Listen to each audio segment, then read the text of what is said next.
కేంద్ర మంత్రి బండి సంజయ్ చేసిన వ్యాఖ్యలకు counter MP Chamala Kiran Kumar Reddy counter ఇచ్చారు. కేంద్ర మంత్రి అయినా కార్పొరేటర్ కంటే దారుణంగా మాట్లాడుతున్నారని ఫైర్ అయ్యారు. ఇద్దరు కేంద్ర మంత్రులతో రాష్ట్రానికి జరిగిందేమీ లేదన్నారు.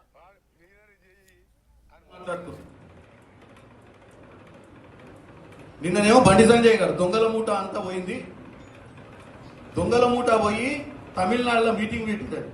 అది బండి సంజయ్ గారు, మీరు సెంట్రల్ మినిస్టర్ అన్న విషయాన్ని మర్చిపోయి ఇంకా కార్పొరేటర్ లెక్కనే మాట్లాడు. సెంట్రల్ మినిస్టర్ అయితే దొంగల మూట ఉంటే నీ కాడ సిబిఐ, ఈడీ, ఇన్కమ్ ట్యాక్స్ ఇన్ని కార్యకర్తలు ఉంటే అందరిని తీసుకొని జైలు ఎత్తి అయిపోయేది కదా. నిన్ననే చెన్నైలా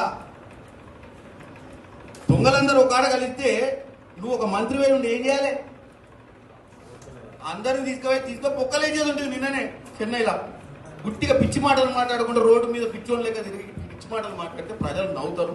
ఇక ఆయన చూసి అలా కిషన్ రెడ్డి పెట్టి పొద్దున ప్రెస్ మీట్ వాళ్ళు ఆవగింజంతా కూడా ఆవగింజను ఏదో మన బియ్యం గింజ అంతా కూడా అన్యాయం చేయరట. మీరు బియ్యం గింజ అంతా న్యాయం చేయమని అడుగుతున్నాం మేము. అన్యాయం కదా, అన్యాయం తాటికాయ అంతా చేస్తున్నారు మీరు. కానీ బియ్యం గింజ అంతా న్యాయం చేయమంటే ఇద్దరు సెంట్రల్ మినిస్టర్లు స్టేట్ మినిస్టర్ ఉంది.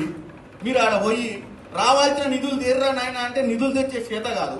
మేము రోజు 24 గంటలు మంత్రుల చుట్టూ ఢిల్లీలో నువ్వు అంటే 35 సార్లు పోయినా నీకు చెప్తారు.